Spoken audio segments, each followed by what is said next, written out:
Hello friends, first और second सम हमने finish कर दिया था। अब स्टार्ट करेंगे थर्ड सम, चैप्टर नंबर 2 का, अकाउंटिंग फॉर पार्टनरशिप फर्म। 2019 का एडिशन है टीएस गरेवाल का, उसका हम लोग सॉल्यूशन स्टार्ट करेंगे। वो सम स्टार्ट करने से पहले मेरे वीडियो को लाइक कीजिए, शेयर कीजिए, कमेंट कीजिए और सब्सक्राइब कीजिए, और जो बेल आइकॉन वीडियो के नीचे दिया है उसको आप प्रेस कर दीजिए ताकि मेरे वीडियो का नोटिफिकेशन आपके पास जल्द से जल्द पहुंच पाए। अब थर्ड सम स्टार्ट करते हैं। A, B and C are partners in a firm. तीन पार्टनर इसमें दिए हैं, A, B and C। They do not have partnership deed, यानी उन्होंने कोई भी एग्रीमेंट तैयार किया नहीं है।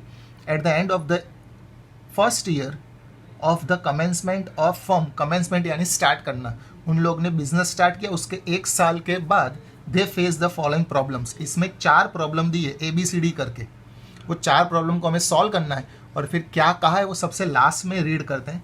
show how you will settle this dispute if the partners approach you for the purpose।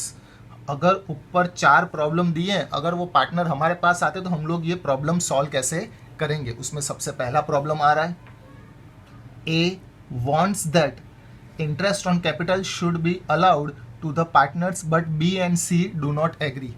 A ये चाहता है कि इंटरेस्ट ऑन कैपिटल पार्टनर को मिले, मगर B एंड C एग्री नहीं होते हैं। जब कोई एग्रीमेंट ना बनाया हो तो इंटरेस्ट ऑन कैपिटल चार्ज नहीं होता। तो सबसे पहला आंसर क्या होगा, no interest on capital will be allowed.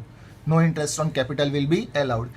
Explanation, they do not have partnership deed regarding interest on capital. जब हम लोग पार्टनरशिप डीड बनाते हैं तो उसमें इंटरेस्ट ऑन कैपिटल का पॉइंट आ जाता है, लेकिन उन लोग ने पार्टनरशिप एग्रीमेंट बनाया ही नहीं है, तो इंटरेस्ट ऑन कैपिटल अलाउड नहीं करने का। इसलिए क्या होगा, इसमें ए चाहता था कि इंटरेस्ट ऑन कैपिटल मिले, यानी एस क्लेम इज रिजेक्टेड। तो ए का क्लेम रिजेक्ट होगा, या ए क्लेम इज रिजेक्टेड लिखो या S claim is not accepted लिखो, बोथ आर सेम। यानी इसमें ए ने जो क्लेम किया है वो एक्सेप्ट होगा नहीं। ये फर्स्ट पॉइंट क्लियर। सेकंड में कहा है, B wants that partner should be allowed to draw salary but A and C do not agree. B ये चाहता है कि सभी पार्टनर सैलरी ले जाए, ड्रॉ यानी विड्रॉ कहो या ड्रॉ कहो सेम, सभी पार्टनर को सैलरी मिलनी चाहिए, मगर ए एंड सी एग्री नहीं होते हैं। तो इसका आंसर क्या होगा, no salary will be allowed to any partner. अगर पार्टनरशिप एग्रीमेंट हमने बनाया होता तो सैलरी का पॉइंट इंक्लूड होता, लेकिन पार्टनरशिप एग्रीमेंट तो हमने बनाया नहीं है, इसलिए सैलरी भी अलाउड नहीं होगी। They do not have partnership agreement regarding salary to partner. So ये क्लेम किसने किया था, कौन चाहता था, बी चाहता था, इसलिए बी's क्लेम इज रिजेक्टेड। तो बी का क्लेम भी रिजेक्ट हो जाएगा। फिर third, C wants that loan given by him to the firm. C ये चाहता है कि फर्म ने जो सी को लोन दी थी should bear interest at 10%, but A and B do not agree.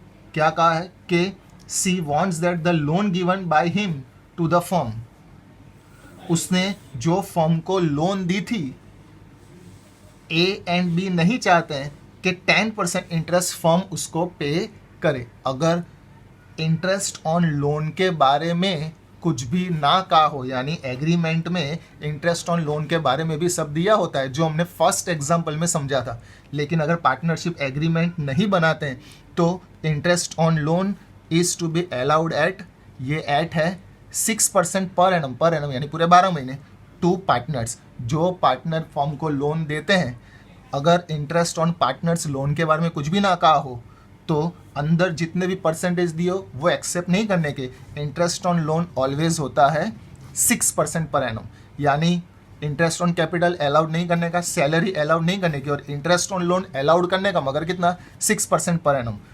Explanation, in the absence of partnership deed, interest on partners loan is to be allowed at 6% per annum। इसलिए C ने जो claim किया था 10% मिलना चाहिए, तो C's claim reject हो जाएगा। और last D, A and B having contributed larger amount of capital। जब बिजनेस स्टार्ट किया होगा या तो कंटिन्यूइंग बिजनेस में A और B ने कैपिटल सबसे ज़्यादा कंट्रीब्यूट किया था। Desire that the profit should be divided in the ratio of their capital contribution, but C does not agree। तो A and B ये चाहते हैं कि वो लोग ज़्यादा पैसे लाए बिजनेस में तो उनको कैपिटल के हिसाब से प्रॉफिट मिलना चाहिए। इसका explanation, profit is to be distributed equally among all the partners. अगर पार्टनरशिप डीड हम लोग नहीं करते, एग्रीमेंट नहीं बनाते, तो प्रॉफिट हो या लॉस हो ऑलवेज डिस्ट्रीब्यूट होता है इक्वली। कैपिटल के हिसाब से भी नहीं होता और उन लोग ने जो रेशियो रखा है उसके हिसाब से भी नहीं होता। अगर पार्टनरशिप एग्रीमेंट एब्सेंट हो, साइलेंट हो, तो profit is to be distributed equally among all the partners. यानी इंटरेस्ट ऑन कैपिटल हमें अलाउड नहीं करना है, सैलरी नहीं पे करनी है, इंटरेस्ट ऑन लोन पे करना है मगर 6%, और प्रॉफिट इक्वली डिस्ट्रीब्यूट करना है। इसका explanation, in the absence of partnership deed profit and loss should be distributed equally among all the partners. तो इसमें क्या होगा, ए एंड बी ने जो कैपिटल रेशियो के हिसाब से क्लेम किया था, तो ए एंड बीज claim is rejected. Thank you.